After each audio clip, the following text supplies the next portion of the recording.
When a man stands at the edge of his own destruction, he discovers a silence that money could never buy. The day everything was lost, the world did not weep, the market did not pause, and the sun rose exactly as it always had. That is the first lesson. The universe is indifferent. The ticker does not care about your hopes, your dreams, or the careful justifications you gave your mistakes. The tape has no memory, but the man does, and that is both his punishment and his salvation. To watch a fortune collapse is to watch your reflection shatter. Every number that once felt like a triumph becomes a ghost. The same courage that once brought reward now brings ruin. And suddenly the market's music stops. You stand before your own reflection in that silence and realize that it was never the market that betrayed you. It was the weakness you carried inside, but refused to see when the numbers were green. Success had made you blind. Loss restores your sight. In the first fall, a man does not lose his wealth. He loses his illusion of control. The charts that once seemed like scripture now blur into noise. You start to remember every ignored warning, every voice of caution you silenced because it conflicted with your conviction. You realize that arrogance wears the same face as confidence, and it's nearly impossible to tell them apart until it's too late. That realization burns, but it purifies. It strips away the layers of self-importance, leaving only what is real. When ruin arrives, it does not come as thunder. It comes quietly. You do not notice it in the moment. It begins as small disobediences to your own rules. A trade you promised yourself you'd never make. A loss you told yourself you'd never let run. The erosion is slow, almost invisible, until one day, the foundation gives way. Then the crash feels sudden, but in truth it was written long before the first loss appeared on the tape. Every downfall begins not with a bad market, but with a broken discipline. There is a strange calm that follows catastrophe. The noise disappears. The friends who once called for advice no longer remember your number. The papers that once printed your name now discuss your failure. You are left alone with the truth, and in that solitude a man begins to rebuild, not his fortune, but his mind. He studies every scar, every missed signal, every decision born from pride. He dissects himself as if he were a stranger. That is how rebirth begins, not with action, but with observation. A true student of the market understands that pain is the price of clarity. Only when you have watched everything fall apart do you begin to see what actually holds value. It isn't the system, the pattern, or the secret method. It's the man himself. Discipline is the only tool that survives disaster.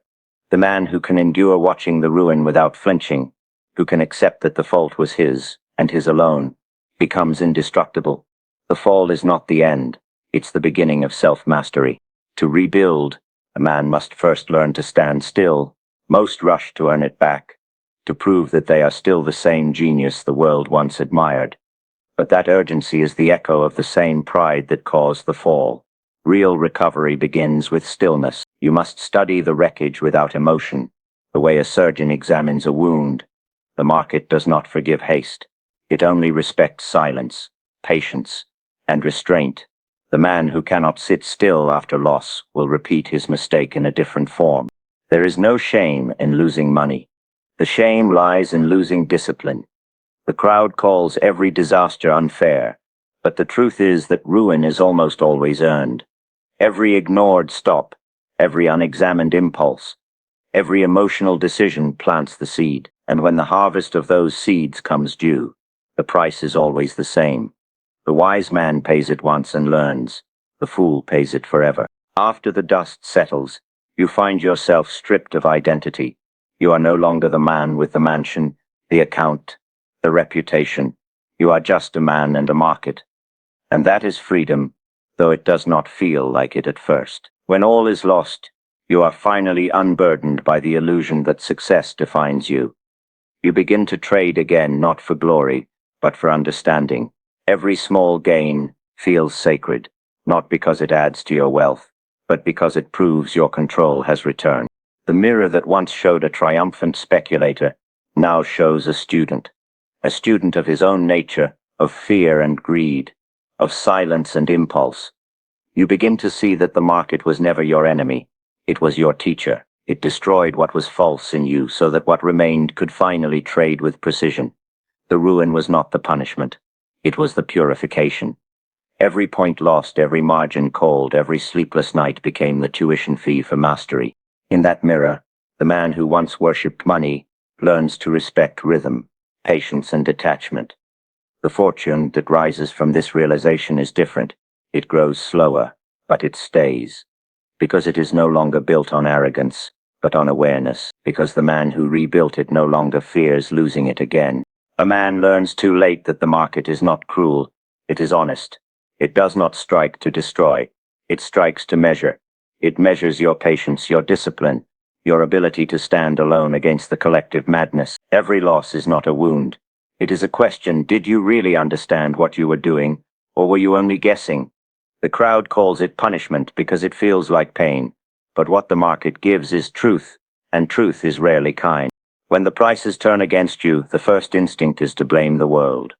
You curse the manipulation, the rumors, the invisible hands, but the wise man knows that the market has no emotion.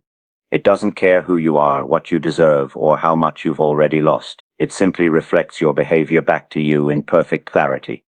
If you acted from fear, it will show fear. If you acted from greed, it will amplify greed. Every tick of the tape is a mirror, not a verdict. The test begins when confidence turns into stubbornness. The market whispers warnings, faint and quiet before it roars. A man who listens to the whisper survives. A man who argues with the roar is buried beneath it. You never lose because the market hated you. You lose because you refuse to believe it was right. The market does not argue. It shows. It teaches through pain, because pain is the only language a trader truly remembers. The untrained mind seeks revenge. After a loss, the desire to win it back burns hotter than any logic. That is the moment when most are destroyed, not by the loss itself, but by the fire it ignites. The next trade is made not with analysis, but with emotion. You stop seeing charts and start seeing ghosts. Your old balance, your missed profit, your wounded pride. You are no longer trading the market. You are trading your memory of humiliation. The market watches quietly, waiting for you to forget yourself again. It always wins that test against impatience. But for the few who pass the trial, something changes. They begin to see the rhythm beneath the chaos. They stop demanding fairness and start seeking patterns. They realize that the market is not a casino. It is a field of battle, where only discipline matters. The one who can endure a drawdown without panic, who can take a small loss without emotion, who can stand aside when nothing is clear, he is the one being prepared for greatness. The market tests him not to break him, but to harden him. A man must learn to love his defeats as much as his victories, for in each defeat lies a map, a pattern of errors traced by his own hand. You can spend years studying other men's systems and never learn what one honest loss will teach you about yourself. The true education of a trader begins not in prosperity but in failure. The market removes the illusions layer by layer until you are left with pure reaction, and in that reaction you meet your real self. When the crowd panics, you must remain still. When the crowd becomes euphoric, you must become skeptical. The test is not about money. It's about nerve. Can you stay rational when everyone around you has lost their mind? Can you act when others freeze, or sit when others rush? The market is designed to shake out the unworthy. It knows your weakness before you do, and it will press on that wound again and again, until you either heal it or disappear. Those who think they can outsmart the market always end up learning humility. The smarter the man, the longer his lesson. Knowledge without patience is like a sword without a handle. It cuts the one who wields it. The market has buried geniuses, professors and mathematicians who could predict everything except their own emotions. The ones who survived were not the most intelligent, but the most disciplined. They understood that survival itself is victory. Every recovery begins when a man stops taking losses personally. The market doesn't know his name, and it doesn't remember his trades. It is he who remembers. And memory is a dangerous thing when mixed with pride. The hardest test is to forget, to approach each trade as a new chapter, free of revenge or regret. The man who can do that walks in a rare air of clarity. The market rewards him, not because he is lucky, but because he is clean, unburdened by the noise of emotion. The test never ends. Even after years of success, it returns in new disguises, fear in a different form, greed under a new name. The same lessons repeat until they are truly learned. Those who mistake survival for mastery fall again, for the market's patience is infinite. It waits quietly, like the sea, knowing that every sailor who grows too confident will one day forget the storm. The market is not your friend, nor your foe. It is a perfect reflection of human nature, your nature. When it moves against you, it is not punishing you. It is reminding you of who you are and how little you truly control. Each loss, each spike, each false breakout is a question whispered to your nerve, your faith, your patience. And until you learn to answer without emotion, the test will continue, one trade at a time. There comes a moment when every man in the market must face a truth that no one wants to hear. Money is not capital. Money is only the reflection of discipline.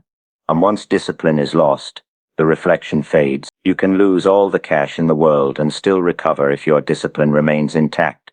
But once that inner control cracks, no fortune, no system, no method can save you. The man who cannot govern himself will be governed by the market. Discipline is not built in comfort. It is forged in the hours after failure, when the charts blur, the eyes ache, and the ego wants to argue with reality. It begins when you stop asking, "Why did this happen to me?"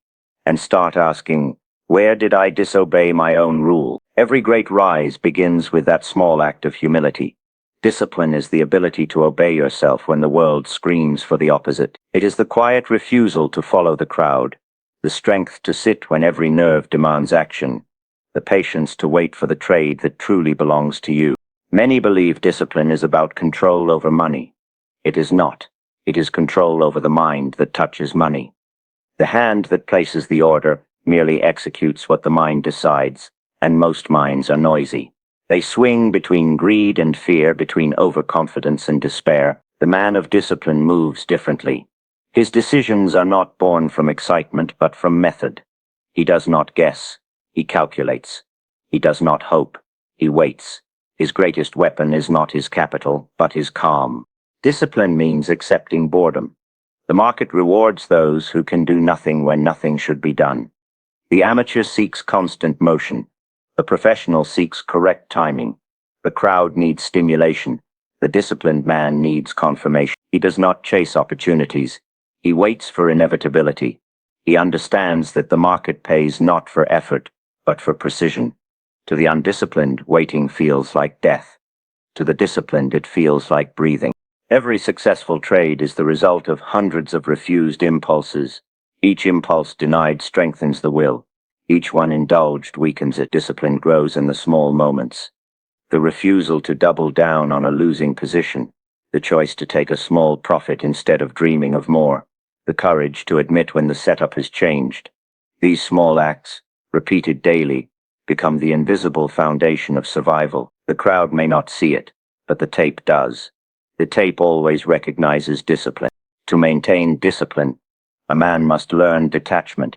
He must view his own trades as a scientist views an experiment, without emotion, without ego, without attachment to the outcome. A trade that wins is not proof of genius. A trade that loses is not evidence of failure.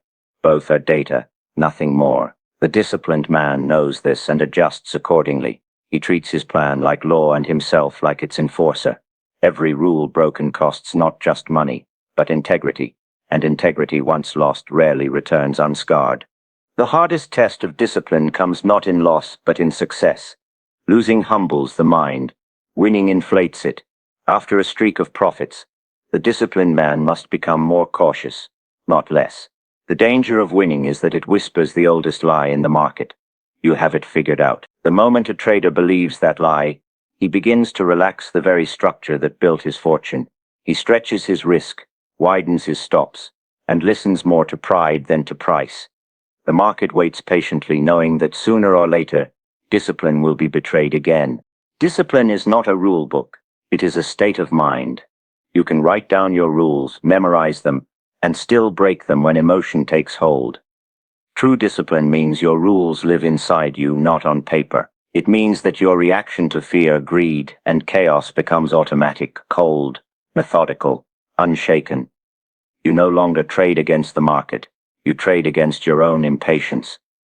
Every day you win or lose that internal battle, and your account balance merely records the score. The disciplined man is never surprised by a loss, because he already planned for it. His stops are not a sign of weakness, but of foresight. He knows that taking a small, clean loss is a victory of control. The undisciplined man refuses to take small losses, and ends up feeding on large ones. He calls it bad luck, but it is only bad preparation. Luck is the excuse of those who abandoned structure and found chaos waiting for them. Discipline also means emotional neutrality. You cannot celebrate your wins too loudly or mourn your losses too deeply. The market will test both extremes. The moment you feel invincible, it will humble you. The moment you feel hopeless, it will tempt you with false hope. Only the disciplined survive both. They neither chase euphoria nor collapse in despair. They remain steady because steadiness is the only real edge in a game built on volatility. Every tick of the market is a test of patience, and every day is a new examination of temperament. The disciplined man wakes with no expectation, only readiness. He does not seek certainty, for he knows it doesn't exist. He seeks alignment between price and plan, between opportunity and timing, between what he sees and what he feels. When those align, he acts. When they don't, he waits. That waiting is what builds the second fortune after the first is lost, because money without discipline is only borrowed time. In the end, discipline is not about control over the market. It is control over the self in the face of chaos. It is the calm inside the storm, the stillness beneath the noise, the unseen backbone of every lasting success. Money is the byproduct of that mastery, never its source. There is a strange truth about success in speculation. The greatest profits are made not in action but in stillness. The untrained mind believes money is earned by movement, by constant engagement, by always having a position. But the experienced man learns that fortune does not favor the restless. It favors the patient. The silence between trades, that space where nothing seems to happen, is where the real work is done. In that silence, a man refines his instincts, repairs his discipline, and rebuilds the mental armor that noise corrodes. The beginner wants to be part of every move. The ticker starts to dance, and he feels his blood quicken. He fears missing the rise, so he leaps in without preparation, without a plan. He wins once and believes he has conquered the market. But the market always takes back what it lends to impatience. It rewards movement only to punish it later. The crowd never understands that waiting is a position. It is not inactivity. It is readiness. The silence between trades is not emptiness. It is focus gathering strength. Silence is the hardest lesson to learn because it goes against human nature. The mind craves engagement. It wants to feel in control. When the tape is quiet, fear grows louder. Fear of missing out. Fear of being left behind. Fear of irrelevance. These fears drive men to act when they should observe. The wise trader learns to use silence as a weapon. He sits while others chase. He listens while others talk. He watches as the crowd exhausts itself, jumping from one false signal to the next. He understands that money moves from the impatient to the patient. The market reveals its secrets to those who can listen to it without demanding answers. Every great opportunity announces itself quietly. It does not shout, it whispers. The undisciplined mind cannot hear it over the noise of its own urgency. The professional waits in that silence until the market itself confirms what he already senses. He is not guessing, he is aligning. His silence is not laziness, it is calculation in disguise. During the silent stretches when no trade is made, the mind does its real work. It reviews every past error, every pattern missed, every emotional impulse that once cost money. It replays the tape in slow motion and studies not the market's behavior but its own reactions. That reflection sharpens instinct more than any book or teacher could. The silence becomes a mirror. It shows you your impatience, your greed, your hidden desire for excitement. You begin to see that most trades were never about profit. They were about emotion seeking expression. The quiet days teach you to trade only when there is true clarity, not when there is simply boredom. In that stillness, clarity grows like a flame protected from the wind. You begin to see the rhythm of the market not as random chaos, but as a living organism. You sense when it breathes in and when it exhales. You realize that every genuine trend begins in quiet accumulation before the crowd notices. The patient man who waited through silence becomes the one positioned before the move begins. He enters while others hesitate, and he exits while they still dream of more. The silence also protects the trader from himself. Most ruin does not come from lack of opportunity but from overactivity. Every unnecessary trade drains emotional energy, corrodes confidence, and dulls perception. The man who cannot stay still will soon find that his account reflects his restlessness. 1,000 small scratches eventually become a fatal wound. The disciplined man, on the other hand, trades less but earns more. His silence is not a gap, it is his edge. The market rewards restraint in ways that can't be measured in points or profits. It rewards the calm mind that can endure boredom without forcing meaning into noise. Every great trader has learned to sit through the long stretches where nothing happens, knowing that impatience is death. The silence between trades is the bridge between loss and mastery. It tests not your intelligence but your tolerance for waiting. Most men fear the silence because they mistake it for uncertainty. But uncertainty is not the enemy. It is the natural state of the market. The disciplined man accepts that most of the time there is nothing to do. He embraces the void because he knows it separates the impulsive from the prepared. When opportunity finally arrives, he is rested, focused, and free of emotional residue. The crowd, exhausted from constant noise, cannot act when it matters most. He does, and that makes all the difference. In those quiet intervals, he sharpens his plan, adjusts his expectations, and reminds himself that his goal is not excitement, but precision. He no longer measures success by the number of trades taken, but by the quality of decisions made. Each pause becomes sacred, each still moment a forge where emotional steel is tempered. He waits until the market's movement aligns perfectly with his understanding, until price and patience meet. Then, and only then, does he strike. To build a fortune that lasts, a man must learn to master inactivity as completely as activity. The silence between trades is where the fortune is protected, where perspective is regained, where control is rebuilt. It is the invisible half of success, the part no one sees, no one praises, and no one can fake. In that quiet space between impulse and execution, the trader ceases to be a gambler and becomes a strategist. The first fortune is usually built on excitement, the thrill of discovery, the intoxication of profit, the illusion that one's intelligence can outwit chance. The second fortune, however, is built in silence, stripped of glory and devoid of pride. The man who once believed the market was a stage for his brilliance learns that it is, in fact, a mirror for his flaws.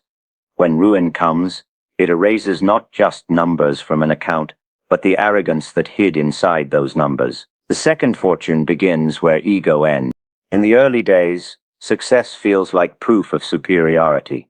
A few good trades, and a man begins to think he has found the secret code of the market. His judgments grow louder, his patience shorter. He starts to believe he can bend the tape to his will. Then the market, patient and impersonal, begins its lesson. It humbles him not out of malice, but necessity. For no man can trade freely while bound by ego. Ego trades to be right. Mastery trades to survive. The fall is painful, but it is surgical. It removes the disease of pride. When a man starts over after losing everything, he must approach the market like a stranger entering a temple. The noise of his former self must stay outside. Each chart, each pattern, each decision must be examined without emotion. The market owes him nothing, and that realization, though harsh, frees him. The second climb does not begin with a bold move, but with quiet humility. The trades are smaller, the stops tighter, the goals simpler. Where the first fortune was built on ambition, the second is built on accuracy. Ego seeks recognition, wisdom seeks results. In rebuilding, the trader no longer needs to prove anything. The applause of others means nothing, for he has heard it before and knows it is hollow. What matters now is endurance. the ability to repeat correct behavior, trade after trade, without being seduced by praise or shaken by loss. He no longer measures his worth by how much he makes in a day, but by how faithfully he follows his own system. That is the difference between noise and mastery. The market gives its lessons in whispers, but ego is deaf. Only when the account is empty does the noise stop, and only then can a man hear the truth. The market rewards clarity, not confidence. It responds to control, not excitement. The trader who rises again does so not because he has found a new system, but because he has finally learned to remove himself from the equation. He no longer trades for identity, he trades for alignment. He has stopped trying to be right and started trying to be consistent. The second fortune has no fireworks. It grows in silence, in the small, almost invisible victories that compound over time. Each trade becomes a meditation, a test of patience and restraint. The man learns that fortune is not captured by chasing it, but by earning the right to receive it. He trades less often, but with more clarity. The excitement that once filled his veins is replaced by calm precision. What was once a battlefield of emotion becomes a laboratory of observation. There is no joy like that of rebuilding without pride. The man who once feared loss now welcomes it as feedback. Each mistake is a teacher, each setback a reminder of limits. He begins to feel something deeper than excitement, respect for the tape, for timing, for risk, and most of all, for himself. The same hands that once overtraded now move only when the odds are clean, the signals pure, the plan undeniable. His confidence is quiet, his actions almost invisible. In the past, he mistook aggressiveness for strength. Now he knows restraint is power. The first fortune demanded brilliance. The second demands discipline. The first built a trader. The second builds a master. The ego that once chased every fluctuation now sits patiently watching for the rare moment when everything aligns. When that moment comes, execution is swift, but emotionless. There is no triumph, no shout of victory, only the deep satisfaction of having waited correctly. The man who rebuilds without ego also trades without fear. Fear and pride are twins born of the same illusion, that one can control the outcome. When ego dies, fear loses its voice. The market becomes less an enemy and more an environment. Unpredictable but not personal. The trader no longer needs to dominate it. He only needs to flow with it. This detachment is not coldness. It is freedom. He acts when it's time to act, and stands still when it's time to wait. He obeys the rhythm of the market instead of demanding that it follow him. The second fortune grows slowly, almost imperceptibly. There are no reckless bets, no emotional highs, no desperate recoveries, just a steady rise built on patience, humility, and precision. Each gain is modest, but permanent. Each loss is controlled, absorbed without regret. The trader becomes less visible, less boastful, less reactive. He is not chasing wealth anymore. He is maintaining balance. The fortune that emerges from this mindset is different. It does not glitter. It endures. Ego dies hard. It disguises itself as confidence, ambition, even discipline. It whispers that you are smarter than the crowd, that you deserve to win, that this time you cannot fail. The man who survives the market learns to recognize that voice and silence it before it speaks. His every decision is filtered through humility. He is not competing with other traders. He is competing with his former self. The second fortune demands that battle every day, quietly, without witnesses, without applause. To rebuild is to accept that greatness is not loud. The second fortune does not come from the desire to be known, but from the commitment to remain unknown, calm, consistent, invisible, in a world addicted to noise. The first fortune taught him how to make money. The loss taught him who he was without it. And the second fortune teaches him the rarest lesson of all, that the only real victory in the market is mastery over the self. There comes a quiet turning point in a man's life when he stops chasing and begins understanding. At first, wealth is a dream, a glittering horizon that promises freedom. But when it finally comes, it brings with it an invisible chain, the need to keep it, to prove it, to be seen through it. Only after losing everything does a man begin to see how heavy that chain was. The pursuit of money consumes the very calmness needed to hold on to it. It is only when a man no longer needs wealth to define him that it begins to flow toward him again. The first rise is fueled by hunger. Hunger to escape, to dominate, to achieve. But hunger blinds as much as it drives. It makes a man act when he should wait, makes him believe movement equals progress. He watches every tick of the market like a prisoner counting the seconds. The obsession that built his fortune eventually devours it. He calls it bad luck, but in truth it was worship, worship of the very thing that demanded detachment. Money, like the market, rewards control, not desire. When the crash comes, it takes more than numbers. It takes identity. The man who once measured his worth by the balance on a statement finds himself stripped of purpose. The silence that follows ruin is louder than any loss. It echoes in every thought, but that silence, painful as it is, becomes the beginning of clarity. For the first time, the mind is still. The noise of ambition fades, and what remains is reality. Wealth was never the goal. Mastery was. As the days pass, he begins to live differently. He studies the market not with greed, but with curiosity. The charts no longer look like doors to fortune. They look like patterns of behavior. He sees his own fear mirrored in others' panic, his former greed reflected in their reckless buying. He realizes he was never fighting the market. He was fighting himself. This recognition, simple but absolute, is the beginning of freedom. The man who sees his own reflection in the crowd ceases to follow it. With time, the need to win fades. He starts to enjoy the act of waiting. He no longer feels the itch to predict. He learns to respond. The market becomes less an opponent and more a conversation. Every price movement carries a whisper, and he listens, not to act but to understand. In this stillness he regains what he once lost, rhythm. The rhythm of patience, timing, and restraint. The second fortune grows quietly in that rhythm, like a tide returning to shore. True wealth, he realizes, is not in accumulation but in mastery of emotion. A man who can remain calm in chaos, silent in noise, detached in temptation. He already possesses the wealth others destroy themselves chasing. Money becomes a tool again, not a mirror of worth. Each trade he makes now is smaller, more deliberate, guided by purpose rather than impulse. The numbers rise again, slowly but surely. Yet this time they do not excite him. They do not define him. They only confirm that he has learned what he was meant to learn. The man who no longer needs wealth carries himself differently. He no longer speaks of profits or losses, of bull runs or crashes. His language is one of rhythm and behavior. He studies human nature, not price. He watches the crowd repeat the same mistakes he once made, buying the top, selling the bottom, trading not the market but their emotions. He feels no superiority, only understanding.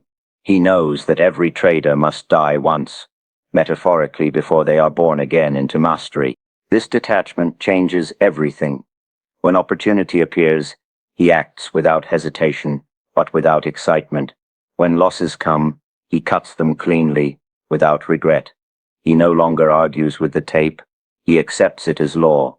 There is no tension, no expectation, only response. That emotional neutrality, the absence of need, is what draws fortune back to him.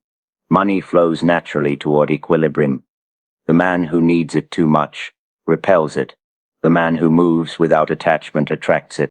Wealth is a paradox. It comes to those who no longer chase it. The more one demands from the market, the less it gives. The more one relaxes into clarity, the more it offers. The market can sense desperation like a living thing. It punishes greed disguised as confidence. But when a man acts from peace, without the tremor of want, he moves in harmony with its current. His trades align with probability instead of emotion. The profits that follow are a reflection of that alignment, not luck. As he rebuilds his fortune, the man finds that life itself has changed. He sleeps better, speaks less, observes more. His days are quieter, his thoughts sharper. He measures success not in gains but in peace. Every position he takes, every dollar he risks, is simply a movement of energy, nothing more. He understands now that the real fortune lies in control over mind, not over market. And because he no longer needs to prove that control, he never loses it again. The wealth that returns is different. It feels lighter, freer, unchained. It no longer owns him. He can walk away from it at any time, and that freedom itself ensures he never has to. The same market that once crushed him now seems familiar, almost gentle, because he finally approaches it with humility. The waves have not changed. Only the swimmer has. The market rewards him not because it is merciful, but because he has finally learned its language, the language of detachment, precision, and calm. The man who no longer needs wealth begins to live as if he already possesses everything of value: patience, clarity, and balance. Money becomes incidental, a reflection of inner order, and so it returns not as conquest, but as consequence. The second fortune does not arrive through struggle, but through surrender. The man has learned to let go of the need to win, and in that letting go, he wins everything that truly matters.